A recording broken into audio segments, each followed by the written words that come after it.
मैं डॉक्टर शेख से रिक्वेस्ट करूंगा कि कृपया हमें अपने बारे में थोड़ा बताएं और अपने विचार रखें।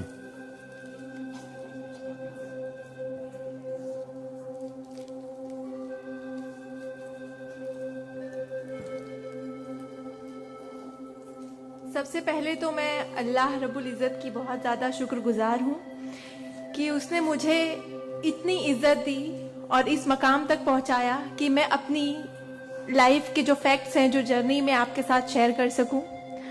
मैं बहुत ज़्यादा शुक्रगुजार हूँ भारत विकास परिषद की प्रेसिडेंट सुनील शाह की, और उससे ज़्यादा शुक्रगुजार हूँ यहाँ पे हमारे प्यारे डॉक्टर अनिल मुरारका सर की, जिनके सपोर्ट की वजह से हम बहुत सारी जगह पे जाते हैं और लोगों को मोटिवेट करते हैं।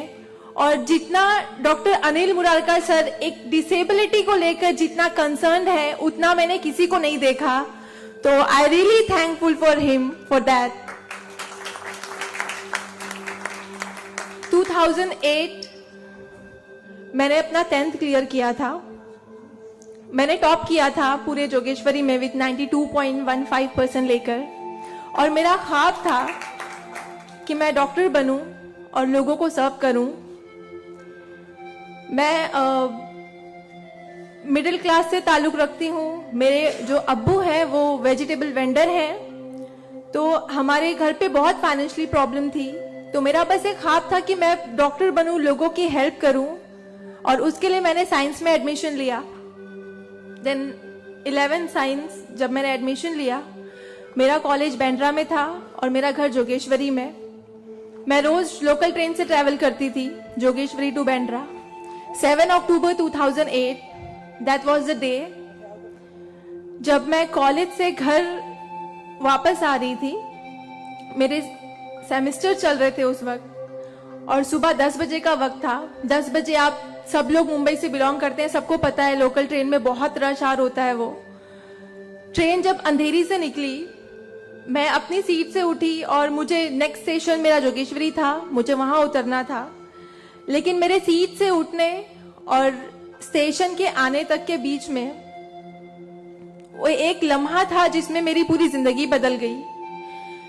मैं जब सीट से उठी, उसके नेक्स्ट मोमेंट मैंने अपने आप को ट्रेन की पटरियों के नीचे पाया, और जब मेरी आंखें खुली तो वही ट्रेन जिसमें मैं ट्रैवल कर रही थी वो मेरी आंखों के ऊपर से बहुत तेजी से गुजर रही थी। एक लम्हे को लगा कि मैं कोई ख्वाब देख रही हूं, लेकिन जब ट्रेन पूरी तरह से मेरे पैरों से गुजर गई, मैं वहां हेल्पलेस थी। और जब बहुत दूर जाके किसी ने चेन रोकी, वो ट्रेन रुकी, और उस ट्रेन को रुकता हुआ देखकर मुझे एहसास हुआ कि मैं कोई ख्वाब नहीं देख रही हूं, मैं सच में ट्रेन से गिर चुकी हूं, और मैंने अपनी दोनों टांगे उस ट्रेन के पहियों के नीचे आ गई है जिसमें मैं ट्रैवल कर रही हूँ। वो पूरी 12 डब्बे की ट्रेन मेरे पहियों से गुजर गई, किसी ने चेन रोकने की हिम्मत नहीं की। और मैं जब वहां गिरी तो लोगों ने मुझे देखा, और 10-15 मिनट बाद काफी लोग आए, मेरे आसपास खड़े हो गए। मेरे पास सेलफोन नहीं था। मैंने अपनी बैग से उस वक्त डायरी निकाली, मैंने लोगों को फरियाद की, बहुत रिक्वेस्ट की, बहुत रोया वहां पर कि मेरे घर पे एक फोन कॉल करके बता दो कि मैं यहाँ पे हेल्पलेस पड़ी हूँ विथ हेवी ब्लीडिंग, मेरे बचने की कोई चांस नहीं है। एटलीस्ट मेरे घर वालों को पता होना चाहिए कि मैं यहाँ पे इस हालत में हूँ, मुझे लावारिस लाश बन के नहीं मरना है। बट उस वक्त मैं यही कहूंगी कि अल्लाह ताला की मसलहत थी। अल्लाह ताला उस वक्त जो मेरी तकदीर में था, किसी ने मेरी हेल्प नहीं की, और मैं वहां पे 30 मिनट ऑलमोस्ट मैं ट्रैक पर विथ हैवी ब्लीड, मेरे दोनों पैर ट्रेन के पहियों के नीचे आ गए थे। मैं उसी हालत में पड़ी रही और मैं कॉन्शियस थी।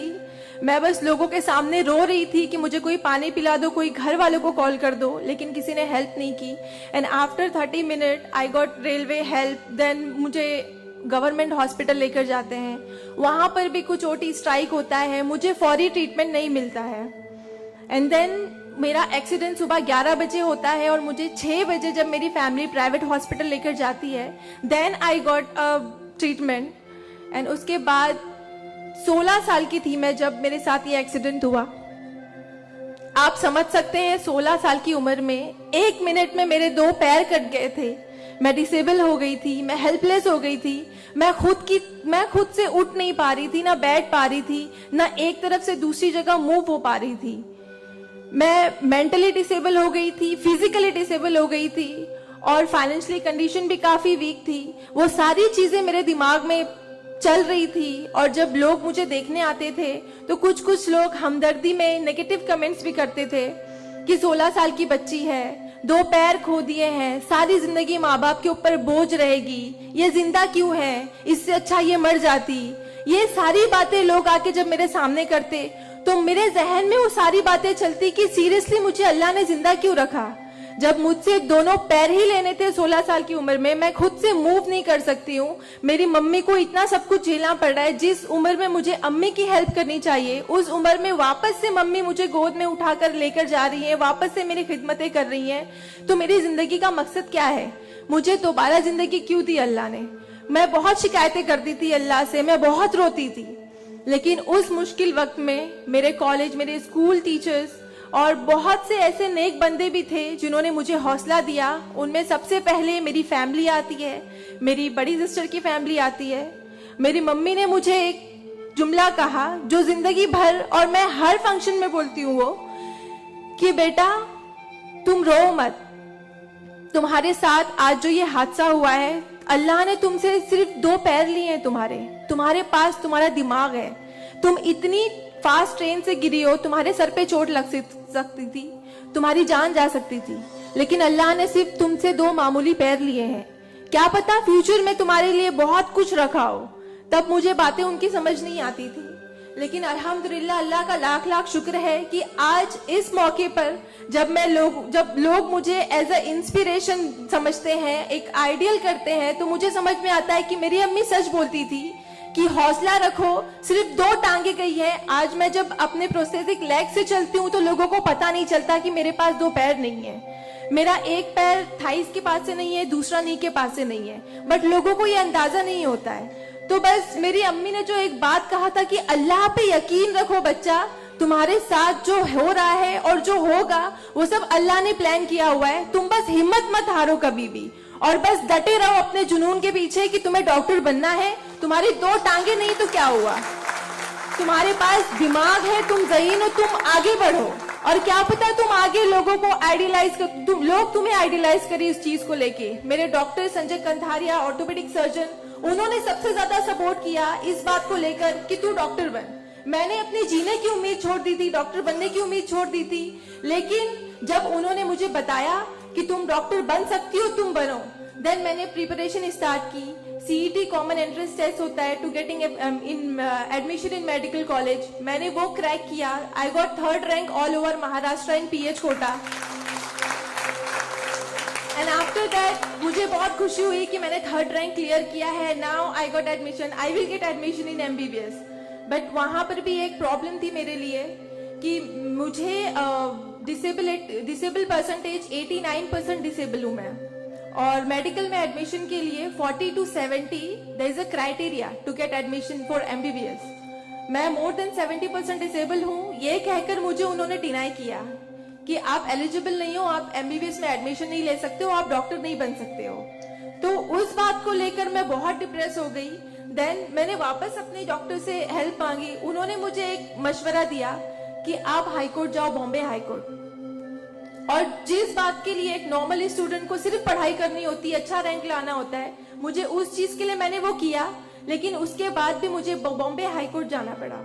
एंड मैं गई, मैंने अब हार नहीं मानी और मैं गई, बिकॉज वो मेरा हक था, मुझे डॉक्टर बनना था। और जब मैंने वापस अपनी नॉर्मल जिंदगी स्टार्ट की अपने प्रोस्थेटिक लेग से, मैंने आना जाना शुरू किया, अकेले ट्रेन ट्रैवल करना शुरू किया, देन मैंने रियलाइज किया कि मेरे अंदर कोई कमी नहीं है, मैं एक नॉर्मल लड़की हूँ, मेरे पास पैर नहीं तो क्या हुआ, मैं लोगों को सर्व कर सकती हूँ, मेरे अंदर पैशन है डॉक्टर बनने का। तो मैंने वो बस अल्लाह पे यकीन रखा और मैंने ये सोचा कि अगर अल्लाह ने मेरी किस्मत में रखा है डॉक्टर बनना तो मैं जरूर कोर्ट में फाइट करूंगी। एंड देन मैं बॉम्बे हाई कोर्ट गई इन 2011 और वहां पे मेरा केस मोहित शाह, चीफ जस्टिस मोहित शाह ने देखा, उन्होंने मुझे ऑब्जर्व किया, मेरे प्रीवियस स्टडी रिकॉर्ड्स देखे, वो सारी चीजें देख के, और उन्होंने जब मेरा पैशन देखा डॉक्टर बनने का, सर्व करने का, देन उन्होंने मेरे फेवर में फैसला दिया। एंड 2011 अल्लाह का लाख लाख शुक्र है कि मुझे इंडिया के टॉप मोस्ट कॉलेज में एडमिशन मिला, which is Seth GS medical college and KM hospital. Then 2011 में मैंने अपना एमबीबीएस में एडमिशन लिया। वो जर्नी बहुत आसान नहीं थी मेरे लिए, क्योंकि मेरे पास दो पैर नहीं है, और जब मेरी काउंसलिंग चल रही थी एडमिशन को लेकर, तो काफी जो डॉक्टर्स का पैनल था उन्होंने मुझे बहुत कुछ हकीकत बताई थी कि आपके लिए डॉक्टर फील्ड आसान नहीं है, इसमें पढ़ाई करना 5.5 साल, आपको एक ओपीडी से दूसरी ओपीडी जाना होगा, और तब मैं 2 क्रचेस यूज करती थी मेरे लिए। तो आपके लिए बिल्कुल भी आसान नहीं है, आप हार जाओगे, 1 साल पढ़ोगे, दूसरे साल आप डिनाई कर दोगे, एडमिशन नहीं लोगे, आप गिव अप कर लोगे। लेकिन बस मैंने दिल में ठान लिया था कि मुझे इन्हें गलत साबित करना है, और मुझे लोगों को प्रूव करके दिखाना है कि एक लड़की जो 89% डिसेबल है, जिसे लोग ये कहकर सुनाते थे कि सारी जिंदगी माँ बाप के ऊपर बोझ पर बनी रहेगी, उन्हें प्रूव करना है कि मैं डॉक्टर बन के लोगों को सर्व कर सकती हूँ। और जो मेरे दूसरे डिसेबल भाई बहन हैं, उन्हें भी शो करना है कि after disability, after accident, post accident जो लाइफ होती है वो आप नॉर्मल गुजार सकते हो अपने हौसले की बनिस्बत। तो मैं बस 5.5 साल मैंने बहुत कोशिश की, बहुत दर्द सहे, लेकिन मैंने अल्हम्दुलिल्लाह 2016 में फर्स्ट क्लास से मैंने अपना एमबीबीएस क्लियर किया। और इस बात को देखते हुए मुझे बहुत खुशी होती है, इस बात को बहुत प्राउड मोमेंट था मेरे लिए कि इन 2016 ऑन वुमेन्स डे 8 मार्च मुझे बॉम्बे हाई कोर्ट में फेलिसिटेट किया गया, जो एक हिस्टोरिक मोमेंट था वहां पर कि आउटसाइड से किसी को उन्होंने फेलिसिटेट किया। देन उसके बाद मुझे काफी कॉल्स आए एज अ मोटिवेशनल स्पीकर, मुझे काफी अवार्ड्स मिले, और तब मैंने सोचा कि मेरी जर्नी सिर्फ एमबीबीएस तक नहीं, मुझे लोगों को और प्रूव करना है कि 89% डिसेबल हो के अगर मैं एमबीबीएस कर सकती हूँ, तो मुझे मेडिकल फील्ड की हायर डिग्री अचीव करनी है, which is MD, medicine in doctor in medicine. Then मैंने उसके लिए भी कॉमन एंट्रेंस टेस्ट दिया, and again I got third rank in all over Maharashtra. और यहाँ पर भी देन अगेन उन्होंने प्रॉब्लम क्रिएट की मेरे लिए। After completing my MBBS with flying colours, उन्होंने वापस मेरा मेडिकल एडमिशन डिनाई किया कि आप नहीं कर सकते हो because you are 89% disable. Then मुझे एक बहुत हम्बल इंसान मिले, member of parliament Kirit Somaiya sir, उन्होंने फौरन से मेरी एप्लीकेशन सेंट्रल हेल्थ मिनिस्टर के पास लेकर गए, और वहां से विद इन 2 डेज ये जो क्राइटेरिया है 40 to 70% डिसेबिलिटी का मेडिकल में एडमिशन के लिए, this is a 20 years old clause, और विद इन 2 डेज ये क्लॉज चेंज करवाया उन्होंने बिकॉज ऑफ माई एप्लीकेशन।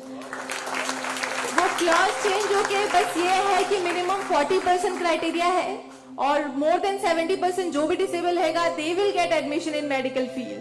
तो मेरी जो जर्नी थी यहाँ तक की, और उसके बाद मैंने रिसेंटली 2019 में मैंने एमडी में एडमिशन लिया, और with same college Seth GS medical college and KM hospital, और मैं अभी रिसेंटली फर्स्ट ईयर रेसिडेंट हूँ एमडी पैथोलॉजी में। मेरी जो यहाँ तक की जर्नी है, मैंने बहुत अच्छे से तो नहीं बताया आपको, लेकिन बहुत सारी बातें मिस है इसमें बिकॉज मेरे पास टाइम नहीं है, आप लोगों को भी लेट हो रहा है। लेकिन ये सारी जो मेरी जर्नी है, ये सब बताने का मकसद यही है आप लोगों को कि जिंदगी में देखो चाहे कुछ भी प्रॉब्लम आए, बिकॉज मेरी लाइफ में मुझे लगता है कि सारी प्रॉब्लम्स थी, फाइनेंशियल प्रॉब्लम्स थी, फिजिकल प्रॉब्लम थी, मेंटल प्रॉब्लम थी, ये सारे ऑड्स थे मेरी लाइफ में। लेकिन मैंने बस 2 चीजें ध्यान में रखी। एक तो मेरी अम्मी की बात की अल्लाह पर यकीन रखो, अल्लाह अपने बंदों से 70 माओं से ज्यादा प्यार करता है। एक माँ हमारी छोटे से दर्द को बर्दाश्त नहीं कर सकती, वो तो 70 माओं से ज्यादा प्यार करता है, तो हमें दर्द में कैसे रख सकता है वो? तो उसने जरूर कुछ अच्छा रखा है हमारे लिए। अगर छोटी सी प्रॉब्लम आई जिंदगी में तो उससे हार नहीं मानो, उससे लड़ना सीखो, हमेशा अपना हौसला जिंदा रखो, बिकॉज आपके पास अगर हौसला है तो आपकी लिए जिंदगी जीने की उमंग रहेगी। बिकॉज बगैर हौसले के कोई जिंदगी नहीं जी सकता। तो आप लोग प्लीज, अगर छोटी से छोटी प्रॉब्लम भी आए, कोई भी परेशानी आए, आप लोग लड़ना सीखिए और जिंदगी जीना सीखिए। बिकॉज मेरे एक्सीडेंट के बाद मुझे लगा मैं इतनी सारी कोशिशें नहीं करती तो मैं आज यहाँ पर खड़ी होके एज अ डॉक्टर आप लोगों से इंटरेक्ट नहीं हो रही होती। तो बस कभी भी हार मत मानिए। और ये एक शेर है आप सबके लिए, हौसले की तुर्कश में कोशिश का वो तीर जिंदा रख। तरकश मतलब जिसमें तीर रखते हैं। हौसले की तरकश में कोशिश का वो तीर जिंदा रख।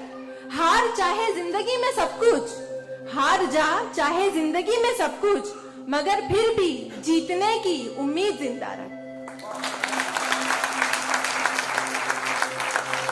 Thank you so much, thank you all of you, मुझे इतने अच्छे से सुनने के लिए।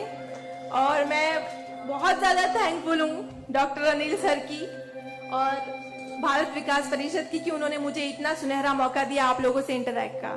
थैंक